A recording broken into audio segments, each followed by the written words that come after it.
What was the title? Relationships Sophomore.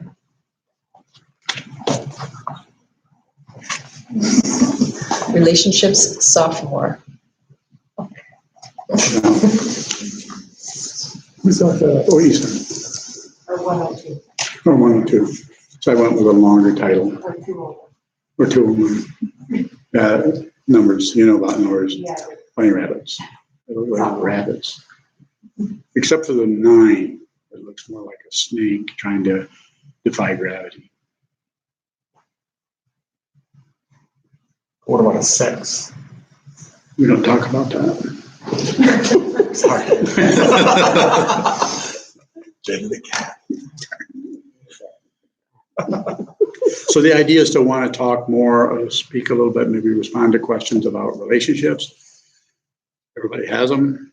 And so the whole relationship dynamic is difficult because we're so sure that that's a category or a way of using that kind of concept to enter into our dynamic and try to smooth things out or work things out on a relative level. And not that you can't, not that you couldn't have a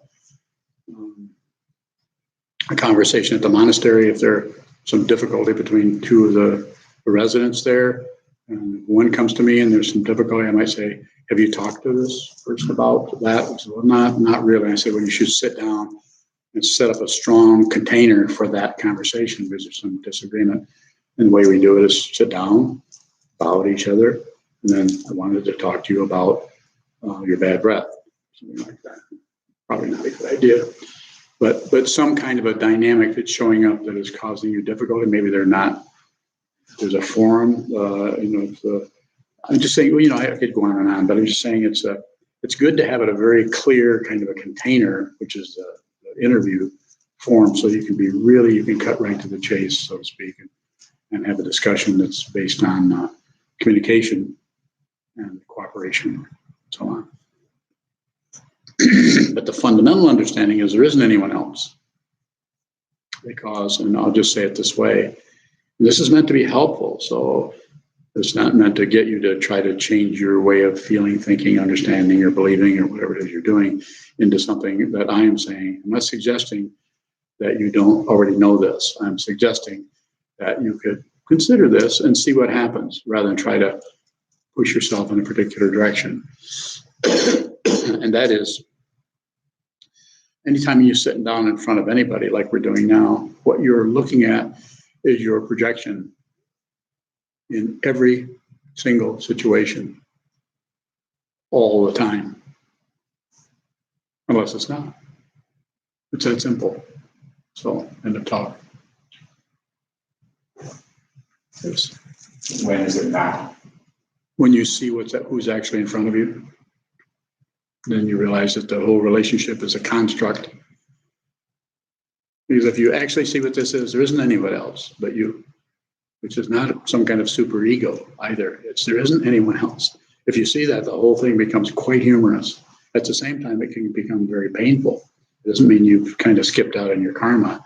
Phew, but I got out of that because I know I spent 3 lifetimes as an orangutan. I'm going to show up again. You notice that? So it's not like you're getting rid of something. Your understanding of whatever that is becoming deeper. It's not sophomoric.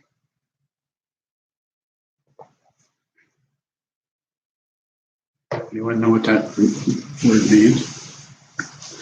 The opposite of selfless. Next.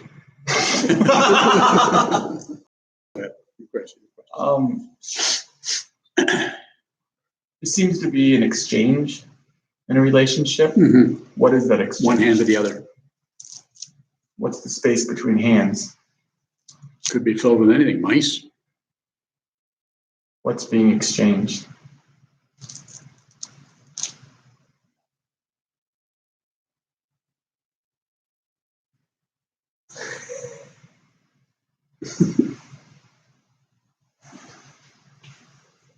I'm just confused because you said we're not separate. Good. So it's a way of teaching. It's a way of talking about it to encourage. It's like looking at people who have their eyes closed. It's not that you're doing something somebody else couldn't do, but you need to talk to people in such a way that they will begin to open their eyes. Sometimes the metaphor is the third eye, which is a little corny in some ways. And on the other hand, it's talking about a way of seeing that isn't just the physical eyes. That's why they put that in there, that ajna chakra. And there's all kinds of talk about it and teachings and everything about opening the third eye. But it's just, you're already looking at it. But the imputation or the projection of who you're looking at and what you're looking at is based on a really intense position and intense belief in this relative three-dimensional world that has the other two things that are illusory or past and future. There's only this. You can't find another moment other than this one. It's always the same moment. But is karma the movement between two things? It's a way of talking about it. Yes. Karma is a Sanskrit for action. So something is moving. I'm really curious, if I'm not separate from you, what am I receiving? Your beliefs, your ideas, your opinions, your projections. You're looking at yourself all the time. There's real obvious ways this works. So we've all had an experience where we thought somebody was thinking one thing because of the way they looked. We thought they were doing one thing, but actually kind of later wasn't that at all. Like sometimes have somebody has for example, I've used before, somebody has a really grouchy look on their face and they're walking towards you. And you know that 3 days ago you may have said something that was impolite to them. And you, because you have a little bit of maybe guilt or self-consciousness about that, you might think that's the issue. When actually they have heartburn, nothing to do with you. But we tend to impute a person and we impute another and we believe in and we buy into that. Or maybe we don't believe it and we go the other direction. It's about doing something else. There isn't anything else but this. And the ego mind doesn't want to look at that because when that starts to show up, it's too empty. It's too empty of self and other. It's an astonishing thing to have two things happen at once that you thought were the same. You thought were two different things. And actually the same thing. It's all over the arts. Look at the mask for drama, sad and happy. In Shakespeare was just about this close to be a little bit longer. He might have learned to meditate. What happens to karma when the exchange is happening between two apparent separated things? What happens to karma? I'm receiving your karma, and then it gets processed in the mind-body complex, and something comes out. Like, what is that process? Karma. What happens to the karma when I receive it and send it back? More karma. And how is it different than the original karma that I received? It's not. It's different than you think it's different. You're asking about, try to find some contrast, looking in the wrong place for the right thing, looking in the right place for the wrong thing. It's called confusion, delusion. And you can't find awakening without looking right at the delusion, without coming up with some other idea about it. Well, what's understanding? No more warfare. What's being understood? Not much. Understanding is not a conclusion. That's way too about me and my conclusion, me and my enlightenment, me and my clarity. I'm so clear compared to my friends, my spouse, my community, my whatever. So if I'm confused by what's happening between us, where should I look? You're doing it. But if you begin to look for results, then you're ignoring them. Your results have the presumption that things are separate. And if you keep operating out of separation, even though there's an incredible, whatever, scientific proof that we're separate, only if you think or ascribe some kind of entity to the physical form. So there's no separate consciousness. It just shows up as separate beings. Three questions, keep going. Let's go further, let's go deeper. I don't have anything next. I'm so disappointed. Yes, Rashid. Does any personality or characteristics stick with the consciousness? Well, from the point of view of, I'm not sure what the context is, but generally, that's the nature of confusion, is that ideas, thoughts, they're attached to just an open dimension they call consciousness. So they get their energy from that. They actually are like leeches. But you don't have to, because they're not separate, you don't have to do away with them. You just have to see them. If you see them there, this is called a transmutation in the Tibetan tradition, in the Tantric tradition. But you have to see it. You don't. If you think you see it, this is called delusion. So it takes a tremendous amount of clarity around what's happening. And how do we get the clarity? So we have that materialistic kind of approach. We get it by looking at the confusion, because fundamentally nothing is separate. The confusion, wisdom and confusion are same, different and same. Sandokai, the equality of sameness and difference. Not easy. That's why it can take a whole life. It can take more. It can take 10 lifetimes. It can take half a lifetime. But it's probably going to take some kind of intention to, some kind of sincerity, and some kind of, different for everyone, different kind of commitment to just stay with this and see what this is deeply, or not. Maybe there's other ways of doing this where it's more, tag along. Further question? Questions are good. Take us any direction you want to go.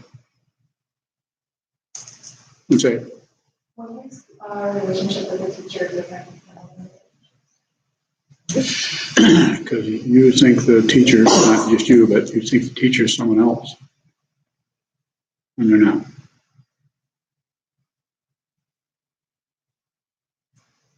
More about that's good. It's a good one.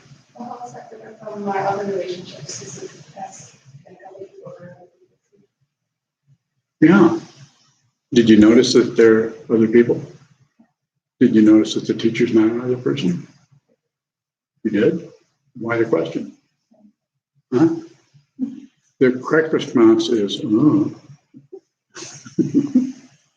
It's a dynamic that is going to show up and change and be different with each so-called teacher-student relationship. That's just a kind of polarity that doesn't necessarily add up to I'm the teacher, you're the student. That flips back and forth, as it does in any relationship on some level. But with the teaching person, only the teacher probably is going to see that go back and forth.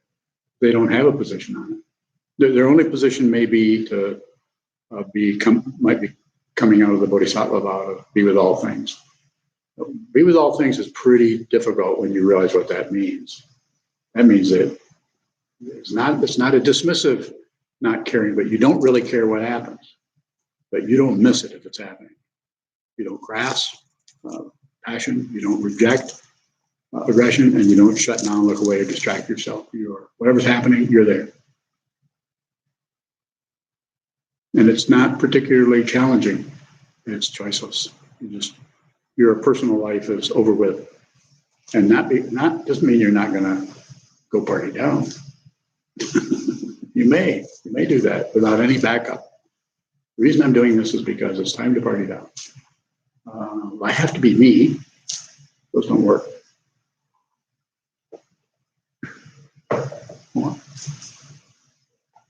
There's a lot of room for questions there. If you have a question, I guess I'll into that. I'd be happy to respond. I don't know if I can answer, but I'll respond to anything you ask. I'm not making the connection. What's the connection between your personal life is over and that's hurt down? So the personal life being over is that you're no longer making choices about anything based on your own personal considerations, which to ego would mean that you're probably not very happy. You don't get to do what you want, but you find that there isn't anything you want. You don't want, there isn't anything else. Whatever's happening, you're fine with that.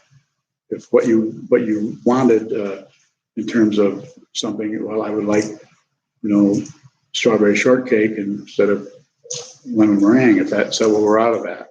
There's no disappointment happening. The major disappointment has already occurred, which is there isn't anybody, no solid being. Who's part of the eating down? The party's down. There may be individuals that think but you're just hanging out. To put the literal. So you don't have a preference about it. This doesn't mean that you wouldn't, somebody said, put their hand behind which hand, I would have no trouble at all choosing. Yes. Does practicing the belief talk about being about things involve compassion? Not in the conventional understanding of compassion, of feeling and feeling for others, or being compassionate or acting in a conventional. Actual compassion doesn't have a lot to do with feeling. It might have intense feeling, but you can have compassion without any particular feeling at all, just because you see very clearly what needs to be done and you do it, and you don't need to get credit. No one needs to think that you're a compassionate person, which is quite often issues people have.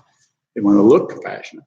They don't really want to look aloof, or they're concerned about what other people think.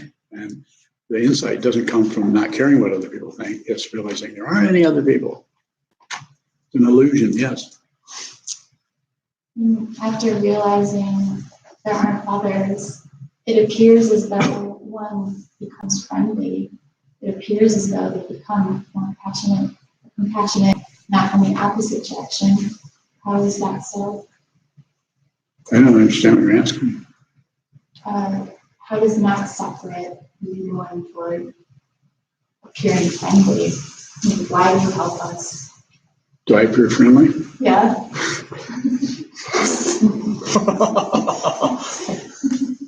Not the you. I'm missing the boat or something. I don't know. Still don't follow the question. Ask me again. How does seeing emptiness run parallel to compassion? It's not separate from it. They're two words for the same thing. Emptiness, compassion. Two words that's sometimes called emptiness, luminosity. There's all kinds of words that talk about this. And it's not just a big glowing light somewhere. It's not a warm feeling. It may not have any. It may be warm without feeling. Does it have an expression on a mundane level? It could look like friendliness. Oh yes, it can look like anything, but it doesn't point to something else. It is that. So anything you see is that. There isn't anything else, like it says in the back of her Unyo's Roxu. I gave her Jukai in 2010 and wrote nothing else. I think I did, isn't that what I wrote? Why did I write that? I don't know either. So if there are causes and conditions for most things that seem to present themselves in our lives, then there are causes and conditions for a relationship that we might have that comes from past karma and a relationship that we had in past karma. So there are causes and conditions, right? So if there are causes and conditions, how can there be no reason or for being there with this person? There has got to be a reason that I'm in a relationship with him or with. That's just cause and effect. So, but cause and effect means that there's a reason why. When this happens, that happens. This is basic Buddha Dharma. Is this cause? Well, the Four Noble Truths. Life is suffering. Why? Because you want things to be different. And then the third one is cessation. Suffering can cease. And that's very simply put. So people in 2,500 years ago can understand it. When you train the mind to see clearly what is true, that nothing is separate from you. So there are no separate things. It just looks like it, and it's a constant stage play. The way a metaphor I use is I say just through the meditation practice, you'll be able to slowly back off the stage of your own karma. Doesn't mean that karma doesn't keep going. It just means that you're no longer making it continue to add up. It'll start to run out of juice. So you're sitting in the front row and you're not doing anything. You see aspects of yourself go this way. You see yourself fight with somebody. So don't refuse your karma. Whatever emotion is rising in your mind stream should not be meddled with at all. So live your life. I say it over and over. Live your life. Don't miss your life by trying to get better. See what is true. If I was trying to get better, I wouldn't have been able to live. I would have ended it because it was a bad experiment.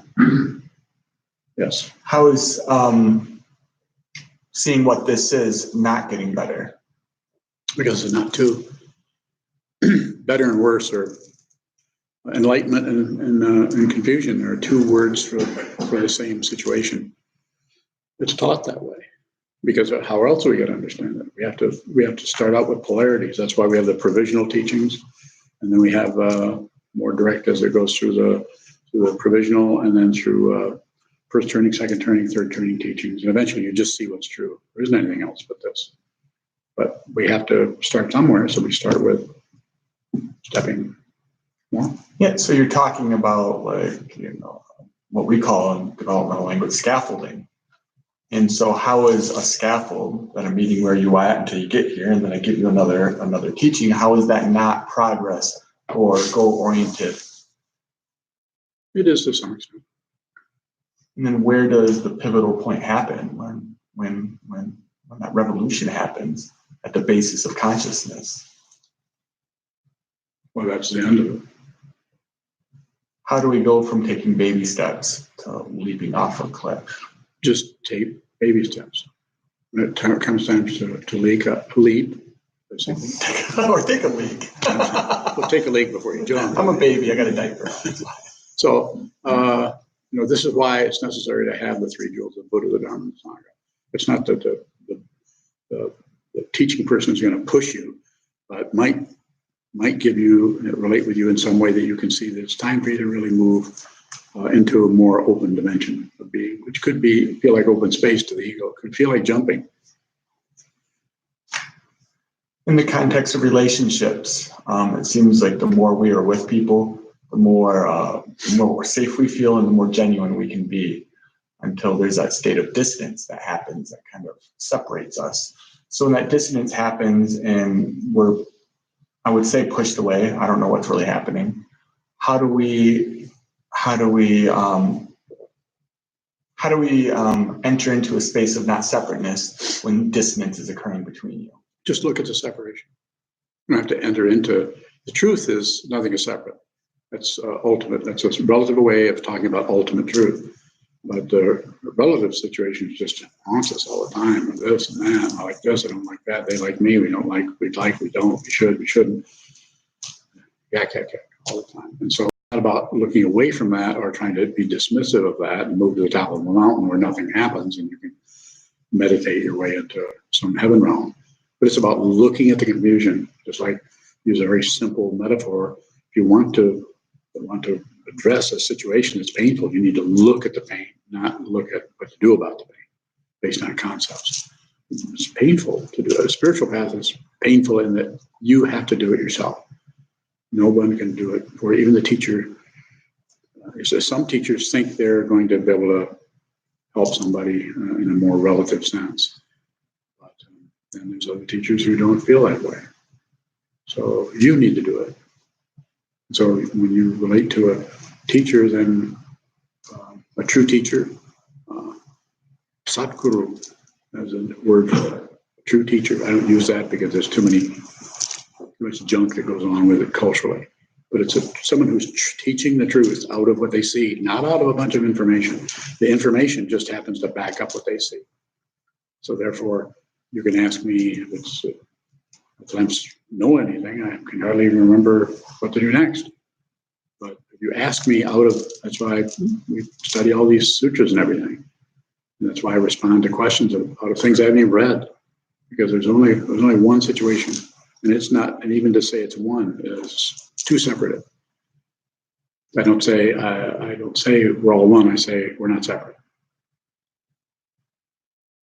It's a realization, it's not knowledge. You realize it. So I wake up. Go ahead.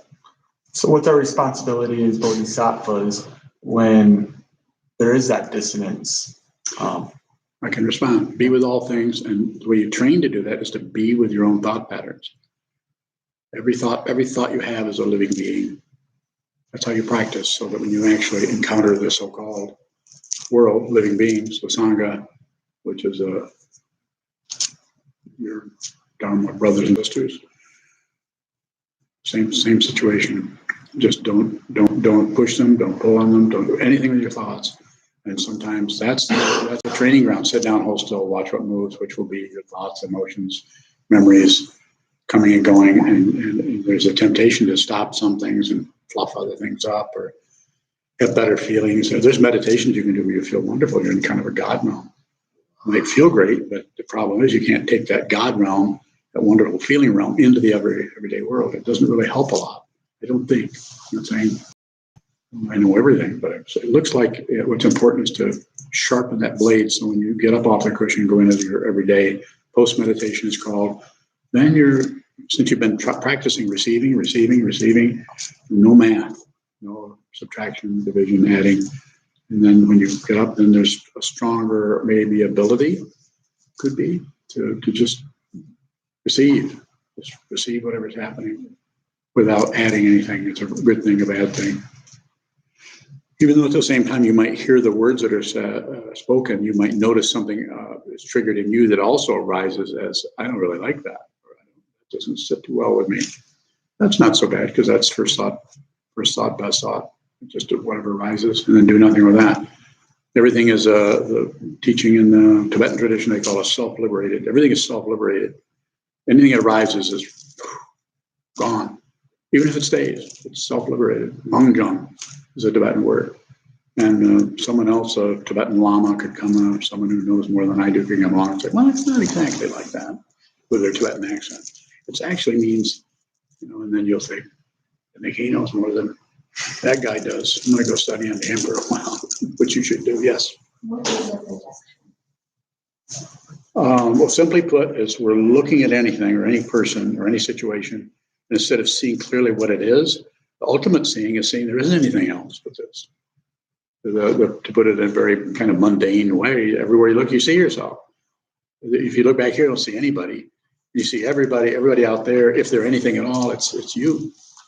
You save all beings. You see that all beings don't need saving, but you can't abandon them. You can't leave them. So don't come to any conclusion about anything, especially if you received a vow. Then just your understanding of the vow will kind of morph as you go along. At first, it might look like you need to do good, not do harm. Be with all things. And eventually, it'll start to show up in different ways. More.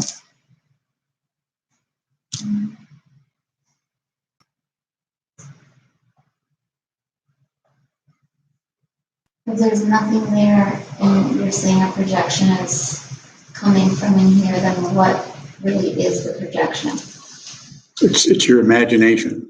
It's the fancy word is parikalpita. There's to use the three modes. Just a basic teaching of Buddhism goes back to the 2nd, 3rd, 4th century in several different texts.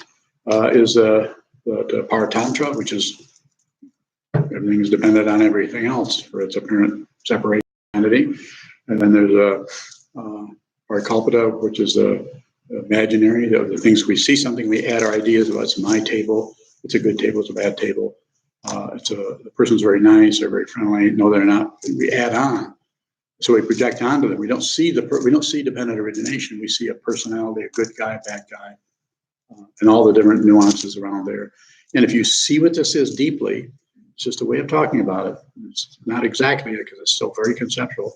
If you see that the imaginary nature and the dependently arisen, that is a lamination over that, then the dependent origination vanishes into paratantra, or the dependent origination.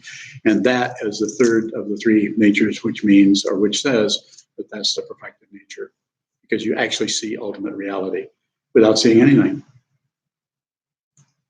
You don't see anything but yourself, which is not actually a self in the conventional sense of me, I have a headache, or this me, I'm just received an award from the Elks Club. Or In my interview, you said it's so amazing how different you all are in your students. How can we be different if we're the same? excuse me, that's the only way you can do it. If you were all the same, then you'd be different, but you wouldn't be the same. Be different the same. I mean, that's the only way you can do it. It's like you have, how many teeth do we have in our mouth? Well, I have about 8, I think. You guys have more. But every tooth, you can't find 2 teeth the same. You can't find 2 people the same. You can't, because our idea about same is based on shapes and colors and values, and it's like 2 leaves of grass, Walt Whitman's favorite topic. You can't find 2 that are the same. So the Sandukaya, the equality of sameness and difference, it's a teaching that points out the very sameness of everything, and yet the fundamental difference of everything it's not 2 different things, it's 2 comments about the same thing. Does mean It's another way of thinking about it, Guruji, that there is no subject and object because the subject creates the object just by the mere fact of saying that's a statue. I've made it a statue, but it is not necessarily a statue. It could be anything. But because in our conventional world, we call it a statue. So I've given it an objective sense, but actually it's coming from me. So the statue and I are in a way the same thing. okay. Does that make sense to you, that I'm thinking of it that way? Somewhat. A very conceptual structure, but it's accurate insofar as it goes. But there's something missing. Find out what it is. If you saw that, you wouldn't ask me the question. I've got a lifetime ahead of me. Yeah, me too. We'll work on it together. Yeah, okay. Other questions? Karen? So in a personal relationship, and even if you know that you're having an interaction, and as Tayo said, you notice there's dissonance, and especially if it seems like a pattern, if it's a long-term relationship and you notice this pattern. And even if you have natural compassion for the person, if it's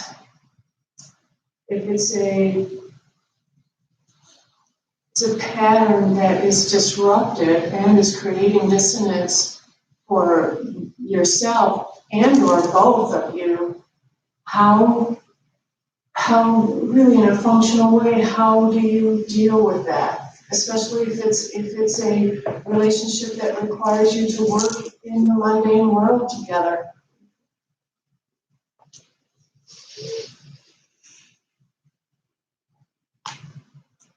So insofar as you can, be very, if I knew more about it, I might have some other comment, but insofar as you can, just receive.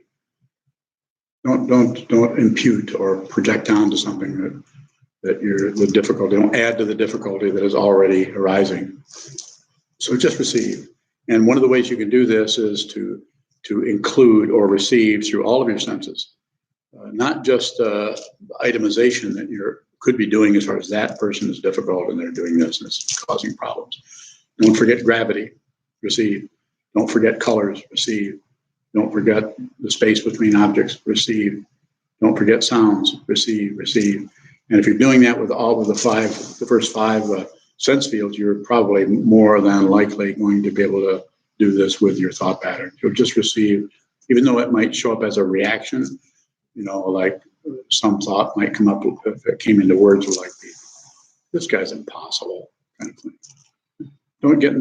Don't add to that. Don't do anything with it. Don't add on to anything. Just receive. No production. Now, that being said, if you're actually receiving and you're actually just present with whatever is happening, including this situation, and you're receiving everything else, not that you have to tally it up and say, let's see my senses, and see, I'm kind of ignoring the sense of touch because, what's saliva about anyway? If you're doing a bunch of things like that, then missing the point. So it's just about flashing on that. Just be present. Body, mind are not two different things. They just look like it, intensely look like it, until you see that they're not two different things. And that is quite humorous. I'm not saying you're going to break up laughing about it, but you might. And then don't look for results. Snap my fingers. Is that a result? The last time I was able to make that sound? Last week. So you follow me a little bit? In other words, just receive when that's happening. The temptation is to go in there and kind of feel irritated by it or irritated with the person or come up with little things. We say, why can't they understand? Why can't they see how confusing or don't they realize? Don't they realize? Or why can't I just be with this? Why do I have to? I feel sad for them. Or we have these little kind of rotating. It's like a circuit judge or something. Back in the 1850s, going from one place to the other, hearing everybody's complaints. Just don't do anything extra with it other than whatever shows up, receive. Whatever goes away, you don't even have to say goodbye, but don't trail after it and try to get it to come back to squeeze some kind of meaning out of it. Have a willingness to not know what the hell's going to happen next. It's just an open dimension. But not that you couldn't solve something by doing that, but the situation of the person will probably begin to present itself in that way the more space you give them. And it might come back at you as but don't you care about this? The way you're acting like you just don't care. You used to care about this, now you don't. You're not going to be able to escape other people. More? How is that? I mean, it's probably just a different arm, but you said at the temple, when you have two people that are clashing, you make them sit down and have an exchange. I ask them to make them. Well, I say I recommend that they do that. Yes, go ahead. and so then you would recommend that they employ the technique that you just gave me. Bow, some kind of a say, so what's going on? So I wanted to talk to you about the situation. It's just difficult for me to work with you when you make a commitment, you don't show up for it. So what's the best way to work with that? I mean, that's pretty reasonable. Even somebody who is, guilty or whatever, and they say, well, I'm just having a hard time. I'm having a hard time getting over here at like in the monastery at 6:45 in the morning every single morning other than Sunday.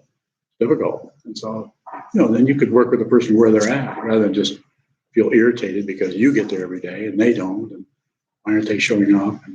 Or why aren't they taking care of whatever job? I mean, I could go on and on, but it's about the communication part so that you can,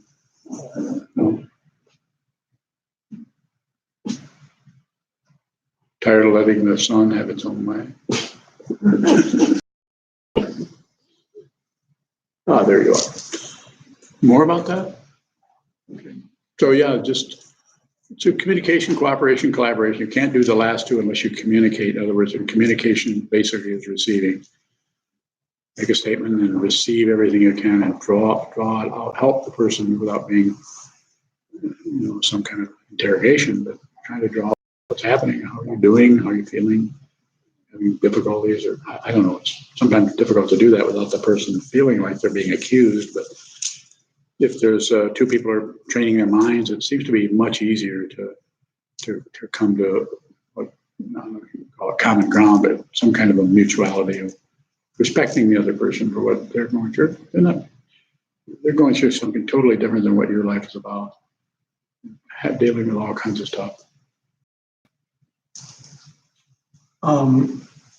I'm thinking about a friendship where there is resonance, but it's resonance in like addiction and negativity, like being a bully.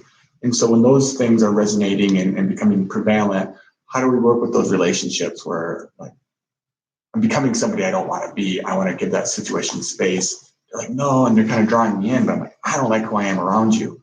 How do I work with those kind of relationships? Talking about adults. Yes.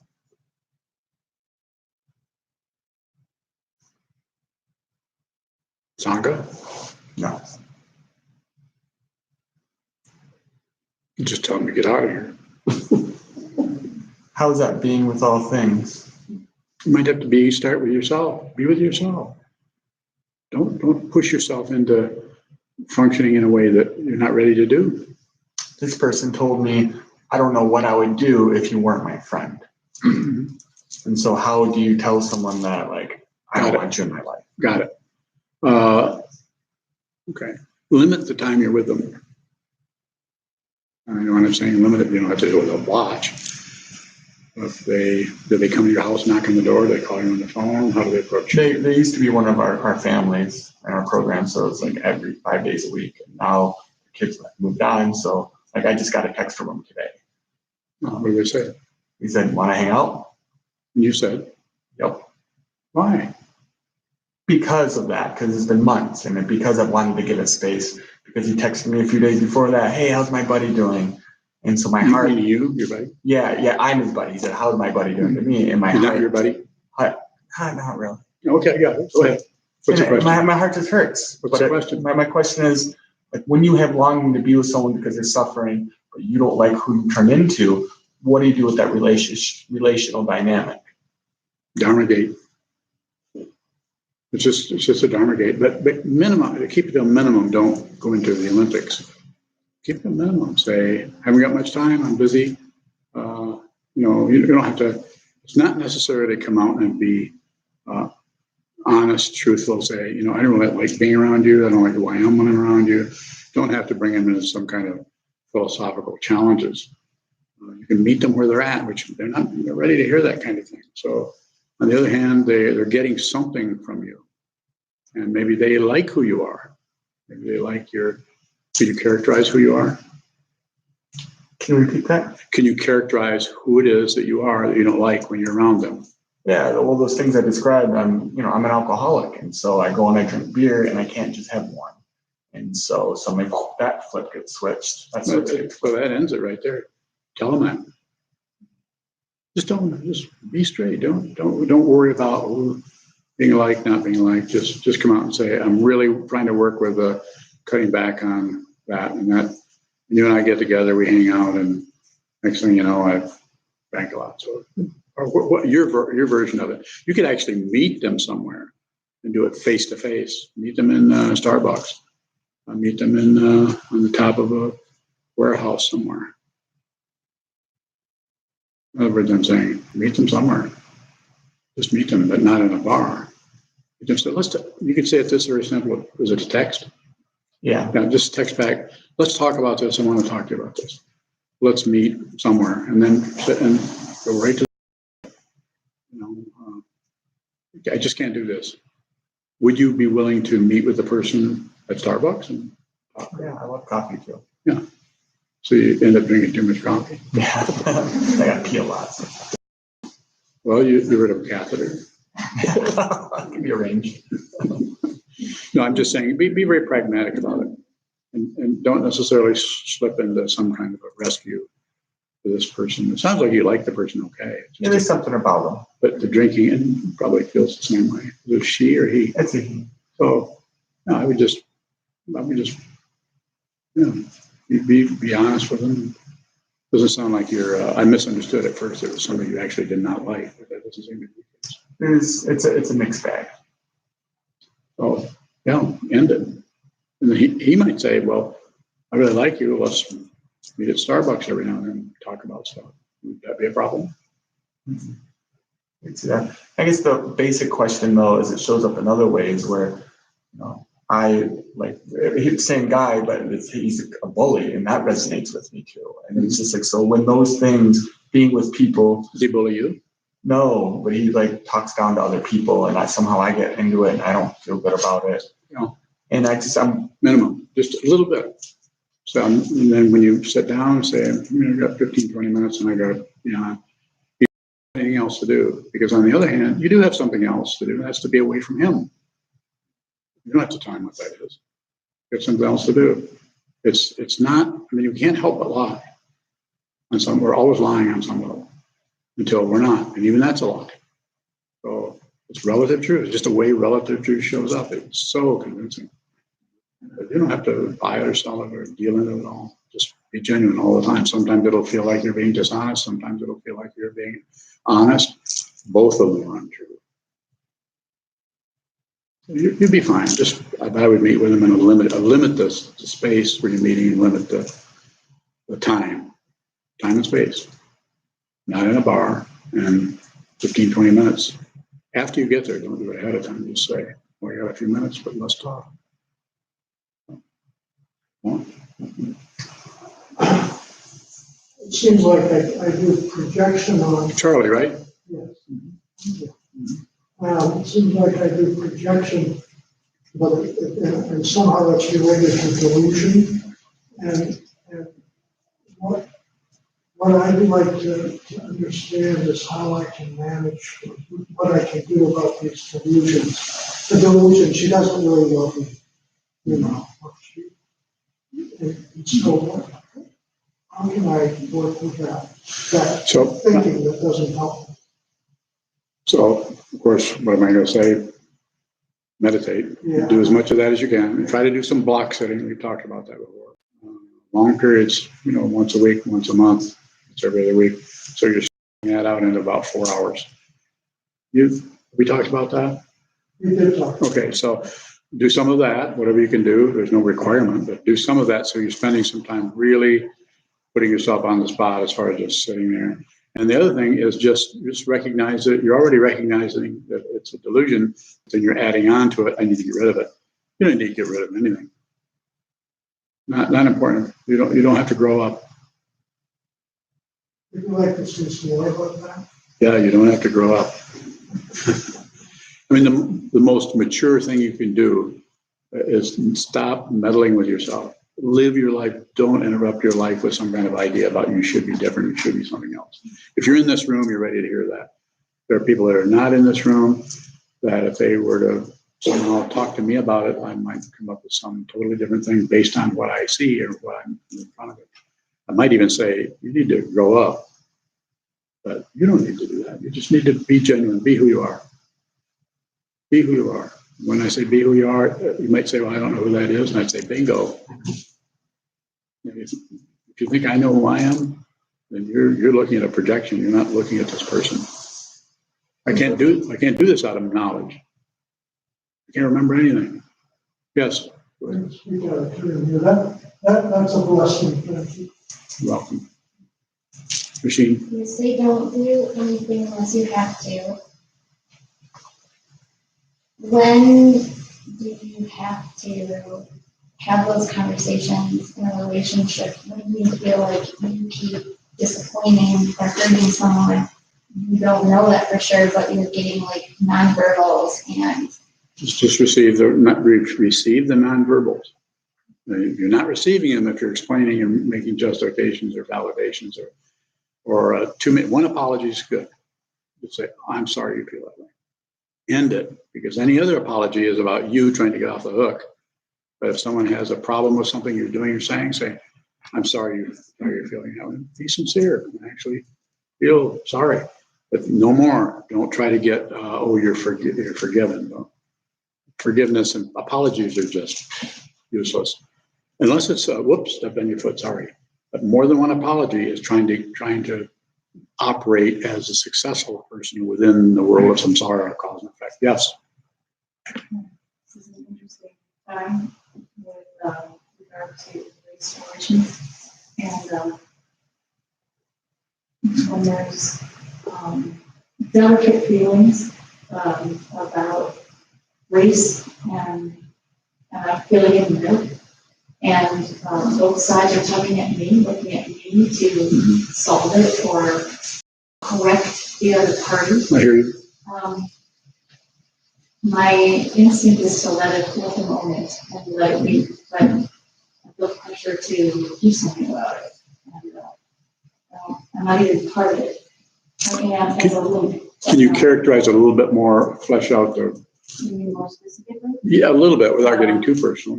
Parents, children, not understanding, and I'm my parents and my children having problems with race and attitudes about race, and they're both looking at me to do something about it. My parents want me to fix my kids' attitudes, and my kids want me to fix my parents' attitudes. And my feeling is let them all own their feelings. But what do I do to be a nice, loving? Stop doing that. Tell them to piss off. I'm serious with you. Don't let them. Don't let them do that. When I say don't let them, not that you don't listen. And I'm not saying literally you'd say piss off. You probably aren't going to do that, but you can be stern with them. Is it loving to let them own? It doesn't matter if it's loving. You wouldn't be here. You wouldn't even be in this kind of environment if you were a self-centered, closed-minded, bigoted person who's not all wound up in their own me, and I'm right. And so, and if that either one of them, no matter which side of the fence they're on, if they don't realize their own prejudice, then it just shows up as projection or being right and the other people are wrong. So painful. So I would say you could do it when are they both together at the same time and they're both coming after you? Yeah. So you could just direct them back, say, you have an issue with them, go talk to them about it. And take no position. When I say that, take.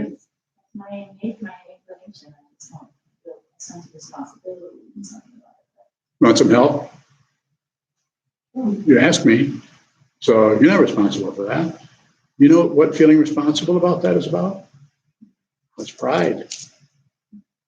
Yeah. You're not willing to be nobody. You could just turn around and say, you know, you guys, there's a lot of tension going on there. I don't know what the hell to do. I mean, be very simple and let them go. Yeah, I guess you don't. But it might be a catalyst. No guarantees. I wouldn't look for any results, but it might be a catalyst for them to their, grandparents and grandchildren. Is that? Yeah. Well, they love each other, but they're just want something to fight with. You don't have to take up a position in there of being savioress. Pride. I mean, everybody has some kind of pride. I certainly do. I wouldn't know. I don't want to look bad, but I couldn't do this if I didn't realize what a fool I am. I'm not kidding you. If you keep trying not to look bad or not be a fool or not be, just be who you are, be genuine. There can't be any deep understanding or truth if we're trying to be somebody else. Just live your life. Don't miss your life. As I have said before, you have to understand what I'm saying when I say this. You may have to kill somebody if you want to fulfill your karma. This does not mean lock and load and go out and end your neighbor's life, but the metaphor of the way it goes up sometimes for Unyo is, you don't know if you're going to drive out here and run over a child just because the way in which your karma is working through your ignorance of what's in front of you, assuming that the road is clear when it's not. It's your mind is blurry in front of the road. Just a way of talking about it, not condemning anybody and anything. Be genuine. Whatever emotions you're having there are genuine, and you can speak that to your children and to your mom and dad. Just let them have it. Direct to the point. You could even apologize once. I'm sorry, but I can't help you there. Walk away. One apology though, not three. Don't try to get them to let you off the hook, because then that's getting suspicious. But then you're having a problem with it instead of them, and it doesn't help them for you to try to solve it. Does that make some sense to you? I have one other thing to say. Train your mind. So that will be clear to you when it shows up. Not less painful, it'll be more clear. Sit down, hold still, face the wall, watch what moves. You're welcome. Thank you for the question. When you were responding to Tayo about how to respond to his friend, he said sometimes you'll feel honest and sometimes it'll feel dishonest, but both are untrue. Mm-hmm. So what's true? No conclusions. Don't need a conclusion. There's enough conclusion right here that you were born. Whatever this is that we think we are somebody, you're born and now you gotta say, deal with it. Called karma. But it's untrue. It's Sambriti Satya was a fancy word out of the ancient past. It's relative truth is a lie. I mean, it's partially true. It's just true enough so that we think we are somebody. We think we have feet, but look at your feet. Look at your hand. Hold your hand. Do you want to do a contemplation? Look at your hand for half an hour. Just look at your hand for half an hour. You want to see emptiness? It's in the palm of your hand. More. Well, how can we live in an open dimension when, I'm constantly focusing on the details? Sounds like there's a lot of awareness going on there. It's called the path. Just keep going. You don't have to conclude. Nothing has to be concluded. What you're looking for, you already are. You just keep covering it up with other stuff.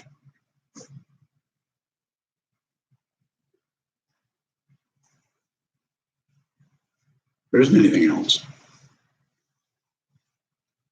So it might start out as feeling lonely, and if there is an end, it feels up as you're just alone. You have to live alone, even though in a relationship, of course. But you have to die alone. And if you feel what this is, you won't mind living, you won't mind dying.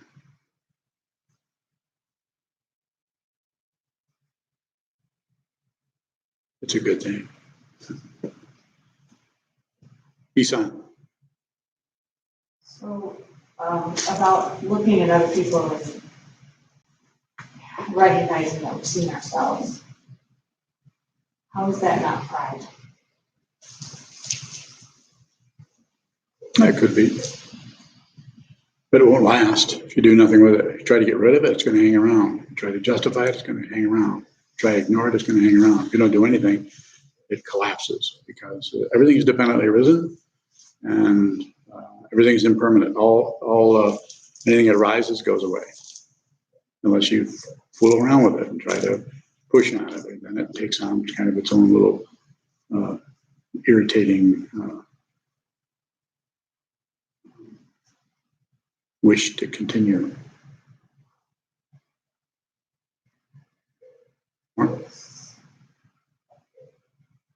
I'm trying to understand how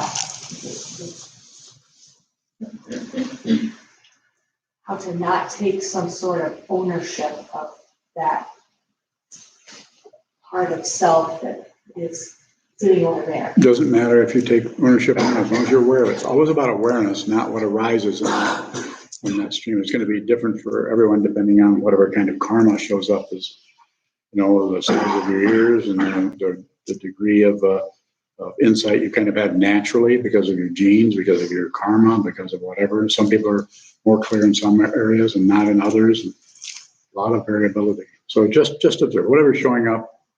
Don't agree, don't disagree, don't look away. Just see it. And if you do that, then it can't hold its appearance. It starts to morph or change, or its form starts to change. It's quite humorous to watch something that started out as anger collapse because it has no support, because it gets its support from more anger, being angry at anger, or angry at yourself for being so angry, or a justification, well, I have a reason to be angry because of this. If they hadn't done that, I wouldn't feel this way. Or just turning away and just feeling the anger come up and just finding something else to do, looking at distracting or what's on television. Or I'm going to go for a walk. Nothing wrong with walks, but be very aware of what the intention or motivation is around anything you do, including meditation. As Alex So if I'm looking at someone else and seeing a projection and grasping that would be pride. If I'm looking at someone else and seeing and having not an attachment, no attachment to that. If you see there's no that would be attachment, compassion. no. If you see there's no attachment, that's what? That's still pride. Everything is pride. Until it's not. It is. At some point, there isn't any. There's no credit, there's no blame. All dharmas of Buddhist teaching, all dharmas are without blame. Nobody gets credit for anything. Nobody gets blamed for anything. This is called an enlightened society. I don't know if it's possible. Trungpa Rinpoche did the best that he could. I think he had his thumbs in the wrong place on occasion. But I think he did the best what he could with what he came into this world with. He certainly saved my life, if there is such a life. I would not be here if it weren't for that teaching person. So any conclusion is ignorance, or could show up as any one of the 5 kleshas. Be pride, avarice, passion, aggression, ignorance, any of those. Alex. We talk about people per se, we all get rewarded and experience suffering. Why do us in this room, or some people, have the opportunity to be enlightened or to awaken or even to talk to you? Just karma. This is my teacher called it auspicious coincidence. 12 years before even longer than that, before I met him, I was looking for him. I didn't know that until I ran into him. But I was looking at, even years before that, I'm in what they used to call Woolworths. Probably nobody here does. A few people. I was into Woolworths and looking at little statues of Buddha, the incense burners, little cheap little things made back in the 40s. And something about that was kind of resonated. But I didn't know there was such a thing as a Buddha until I met one. And they don't all look alike. They don't all act alike. Met 2 of them. And I probably met a lot more, but I was probably busy daydreaming about something. So it's just causes and conditions show up as, who knows what this is about? I don't see anybody that I don't recognize these days. We've talked a little bit about that. Well, you can see it, but you respect the situation. You don't think just because you really feel like you know somebody, or you have a feeling like there's a strong connection, because you're so clear about it, about what the situation is, you respect that person completely leaving and never coming back. Nothing is wrong. Whatever is happening is perfect. This does not mean some people aren't dying and suffering, but causes and conditions you can't find the source of that. And the only thing that it seems over here that is left to do is to realize who you are. Find out who you are fundamentally, and then it will become clear who everyone else is. Or not. Maybe all wrong. Maybe everything I said is a lie.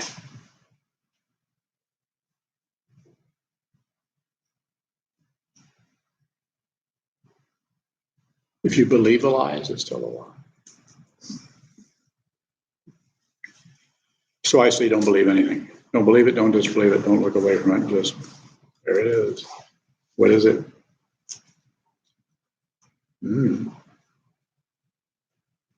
Further question? Yes, Karen. Going back a couple of topics, talking about apologies. We've done a couple talks on apologizing or not apologizing. When you say to someone, I'm sorry you feel that way, that is not taking any responsibility. If in fact you are sincerely sorry for maybe having said or done something, so wouldn't it be a more accurate apology to say, I'm sorry I said that, I'm sorry I did that, instead of I'm sorry you're feeling that way? Either way, As long as it's once. Just that. And it could show up in any kind of, whoops, I shouldn't have said that. Apologize for saying that to you. Yeah, that would be appropriate. But to try to do it in order to get off the hook, there's no hook. What if you're not doing it to get off the hook, but to really relay to somebody if you really did hurt them? Okay, gotcha. I really am sorry. Once. You said it twice, don't do it. That's more about about you wanting to be the person who is really sorry. What if it's about being the person that wants someone else to feel recognized, seen, and that you really are sorry? Once. The second time is more about the selfish. Say it once, meet them where they're at, meet them in the situation rather than try to be separate from them. It's a very subtle form of fluffing up or being prideful. I am the person who did that. I'm so sorry I've made you feel that way. Actually, you didn't. You might have triggered something, but you are not responsible for other people's feelings whatsoever. People are going to feel what they feel. This doesn't mean that in any situation you could do something that would trigger some kind of emotion or feeling in somebody else. You could do it with anybody here. So, but one apology. Then it's clear rather than elaborate kind of going on and on. Or you could go on and just be aware that you're going on and on. That might be more of a lesson for you. Or not, or don't have to agree with me. You ask the question, respond out of how it looks. And I don't know what else to say unless you have further questions. Any other questions? Thank you so much. And further interviews are appropriate, whoever wants to stay there. Is there any other interviews that's not? So we can stay and then there were a couple of us that were in the standing okay for the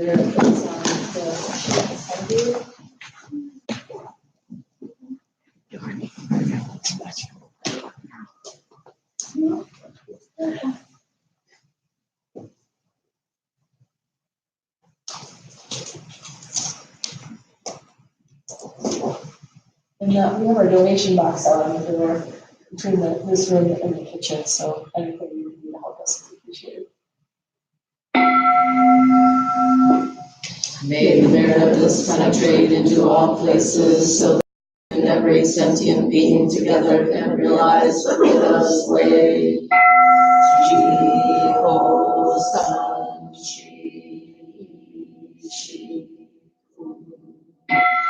Shri Sophomore,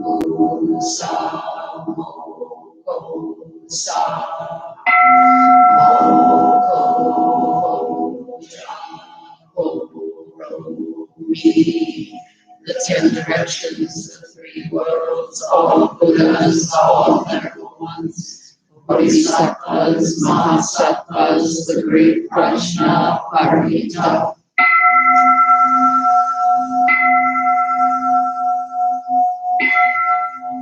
Buddhism myself is a direction time.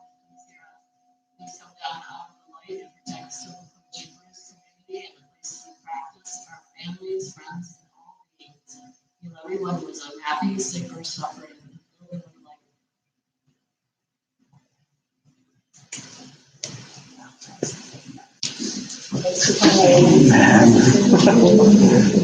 So, I think that's helpful.